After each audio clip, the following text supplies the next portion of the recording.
আসলে আপনার চোখের গভীরতা এত যে ওই জায়গায় আমি পাই না ঠাই। আপনার চোখের দিকে তাকাইলেই সবকিছু ভুলা যাই।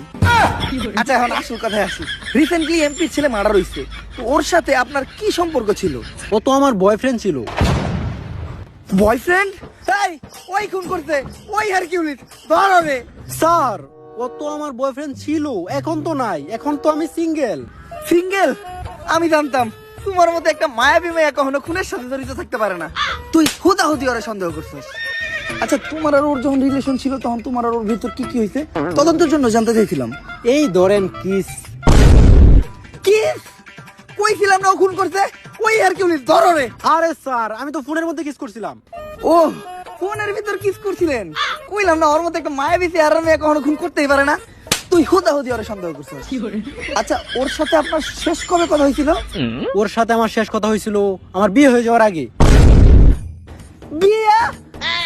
তোরে কইছিলাম না আমি ওই আসল আসামি, ওই হারকিউলিস, তুই কইতাছস এরকম একটা মায়াবী চেহারার মেয়ে নাকি খুন করতেই পারে না? ধর রে। এই, আপনারা যে আমাকে ধরতে আসছেন, আপনারা জানেন কার সাথে আমার বিয়ে হয়েছে?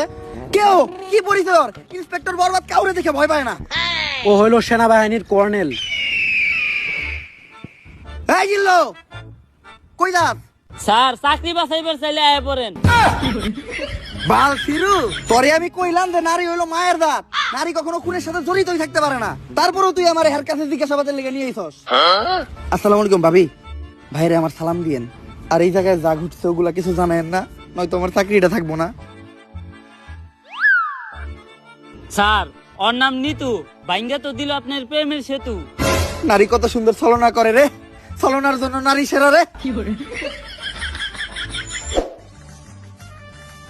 তাহলে জিজ্ঞাসাবাদ করতে এখন আমরা কার কাছে যাইতাছি? স্যার, চাটনি মনিরের কাছে। ওকে, ফাক ইউ। স্যার, ওইটা ফাঁকিও না, থ্যাংক ইউ হইব। ওই একই।